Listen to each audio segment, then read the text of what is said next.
car. Jesus Ben and I went hunting up North Texas. Landowner reported some rooting there by the entrance to his horse pasture, a little bit on the opposite side of the road. And we had set up and were waiting for the hogs. Saw a hog in the next pasture. We headed to the next pasture when in the middle of this pasture, Ben saw the hogs that you saw right there. They were directly downwind of us. So we're heading back to the tree line, walking through the tree line to go down to where they're rooting up under some pecan trees, only to find out they're headed in the opposite direction. 150. Are you ready? I'm ready. Which one are you taking? I'll take the lead that I can see. Okay. 3.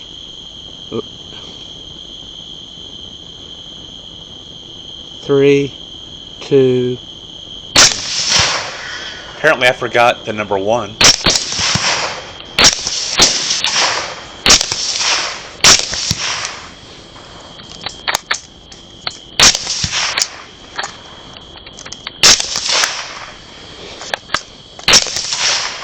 After all that, we have one hog in the creek we can't find, one hog in the high grass that we do find. We don't find Ben's opener, and he has a malfunction. Gas block? Yep. And it's his gas block, which he did adjust. We came away with a 110-pound boar.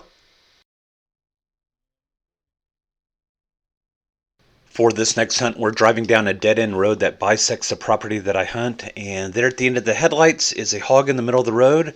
Ben says, let me get my gun. As he's getting his gun, I said, go ahead and hop the fence and get into the field, because if he runs into that field, you'll be ready to shoot him. He says, great. So he's out and he's over the fence. I flip on the high beams, and Ben's ready for him. And just like that, he's got a pig down at 15 yards. The hog had actually run into the field and run toward Ben. Yep. Pig down. And here I do apologize for my maniacal laughter. I'm not laughing at the death of the hog. I'm laughing at the fact that we saw a hog in the open road. We came up with an immediate plan and we executed, and it actually worked out properly. And of course, this is Ben getting documentation for the hog that he shot. That turned out to be a 180-pound boar. We spied this next hog from an upwind position. We've now circled around the property to approach from a downwind position. 150. Coming in through a virtual swamp complete with all the mosquitoes. This hog is on the edge of a little ridge.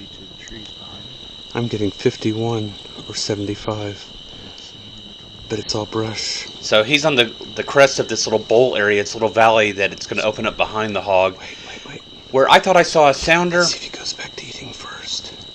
Ben said no, they were just deer. Well, it turns out there are a bunch of deer in this pasture, and there are a bunch of hogs in this pasture, only we don't know it yet.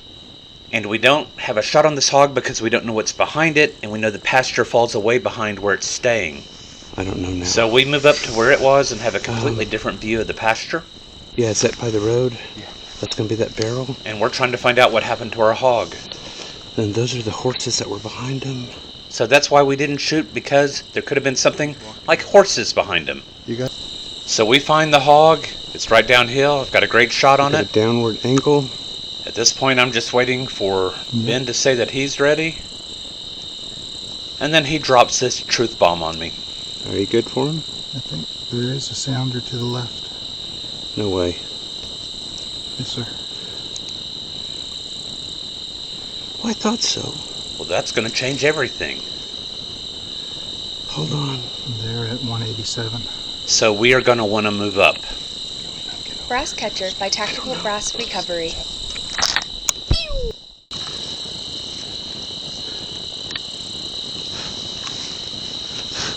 The reason why I'm puffing, I have a mosquito in my eye cup, and I'm not going to put my eye on the eye cup with that mosquito there. Closer. Good. No, I think I'm good. I don't think we're going to get a whole lot of shots. And I don't think we're going to get a whole lot of shots on these hogs because they undoubtedly came from the property next door that is hunted. Make sure you get plenty of footage first. So I figured they've been pressured before. And the wind isn't going to be a problem. It says 76% humidity. We're down in the bottoms. If it's below 95%, I'd be surprised. It is absolutely terrible where we are. And at this point, I'd like to stop the video and talk about a couple things that I see going on that might be of interest to you guys. You might notice that we have our picture-in-picture in different places. And on Ben's view. This is from his bearing optics Super Yoter LRF. The picture-in-picture is directly above where you find the normal reticle, and so they're directly in line. This is a logical way to do it. It's a traditional way to do it. A lot of people really like it. I've really liked using it this way as well. On the DNT optics, I have mine off to the right-hand side. You can move their reticle along the top edge of the screen. You can have it on the top right if you want to. You can have it in the middle if you want to. That's a traditional way to do it. It's the way most people normally have it. However, it can hide things downrange, and since that's the direction you're shooting, you may not want to have things hidden downrange. Or you can have it over on the left-hand side. I find the left-hand side the hardest side to see when you're mounting an AR-15. From the left-hand side, the upper right-hand corner seems to be the best view for me. I also want to talk about the laser rangefinders. You can see bins showing up in the digital night vision of my scope on the left-hand side. You can see it doesn't show up on thermal. That's because thermal doesn't see the IR beams put up by the IR illuminators. Now, what a lot of people don't realize about these is that they are not dots. They actually are a panel. They cover an area of land or objects. And so the distance that you get back, the reading that you get, is usually the strongest signal received. So whatever's giving the strongest signal is what's going to give you that reading, and it's going to be something within that band. And so sometimes what you're ranging isn't what you think you're ranging. In the bearing optics, bin has a cyan ranging reticle. It's the X that you see, and that's about the area that the beam covers. It covers more than just what the X shows. On the DNT Optics ThermNight, I'm going to splice in an image from a few seconds later. You can see the size and shape of the laser rangefinder on my hog. It's going to be a little bit smaller, but even though it's smaller, it's still larger than the ranging box that DNT has provided for it. Just something to keep in mind. Now, Ben's rangefinder runs continuously. I can run the DNT Optics in the same manner, but it also has 3 other settings for different amounts of time that it'll run, and I have mine set for running for 3 seconds at a time. So I press the button, it gives me a range, it displays it for about 3 seconds, and it's gone. So as Ben and I discuss our options, I can tell you that we're actually in a really good position. The wind is in our face, or slightly off to the right, and we are in an uphill position looking down on the hogs in a valley. So we're in a nice superior shooting position, which will afford us more opportunities. Now, because we have 2 very different views, and I thought this was a fun hunt, I'm going to show my view first with his hunt inset. Then I'm going to show his view with my hunt inset. 3, 2, 1.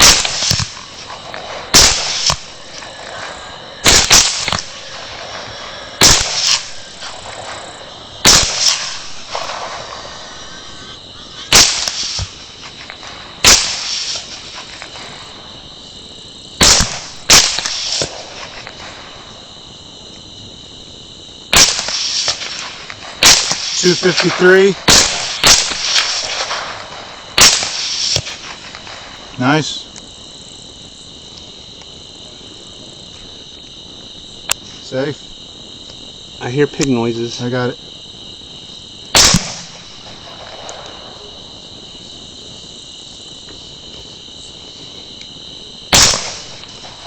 I don't know where you are shooting. He's like 50 yards, but he's on a decline. I'm clear behind him, so I'm just trying to catch him. Okay. Safe. Safe, fist bump, boom. Boom. That was beautiful. Pig running in the distance. I'm going to try. Oh.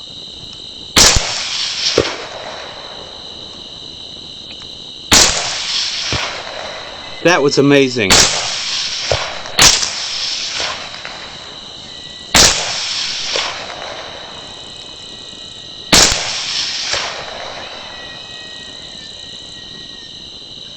Hit him again. Trying. High? High? You were high on that one. And slightly. If that didn't hit him, it was right in front of him.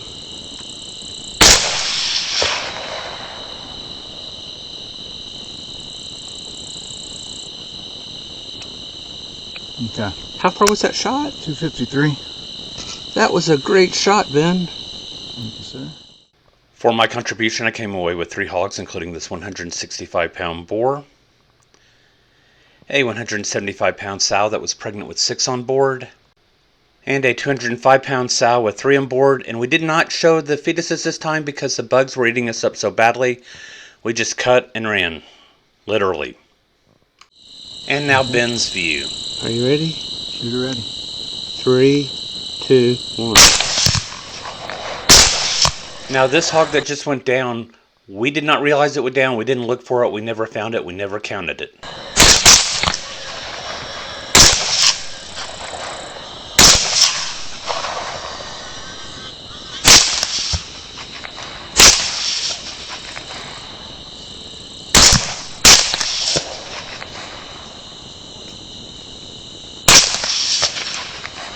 .253. Nice. Safe. I hear pig noises. I got it.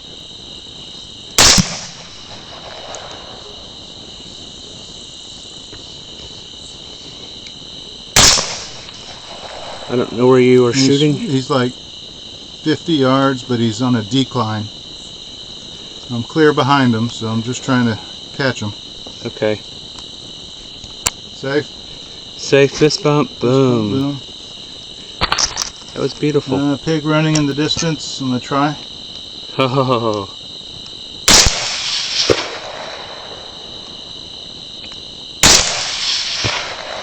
That was amazing.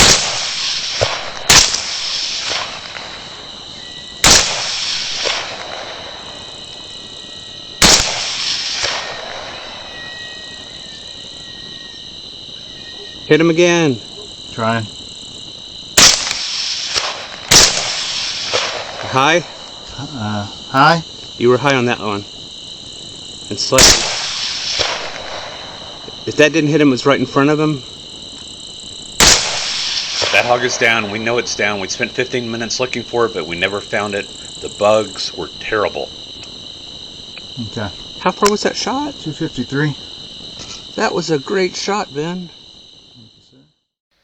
Ben's opening hog was a sow coming in at 210 pounds and was pregnant with 6 on board. And the third hog that he shot was a 165-pound gilt that was not pregnant. Of course, Ben shot 2 more hogs. The last hog he shot, we're going to conservatively call 100 pounds.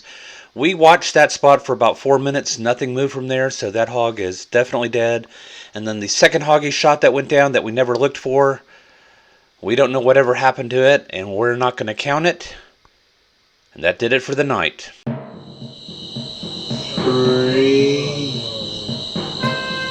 2, 1.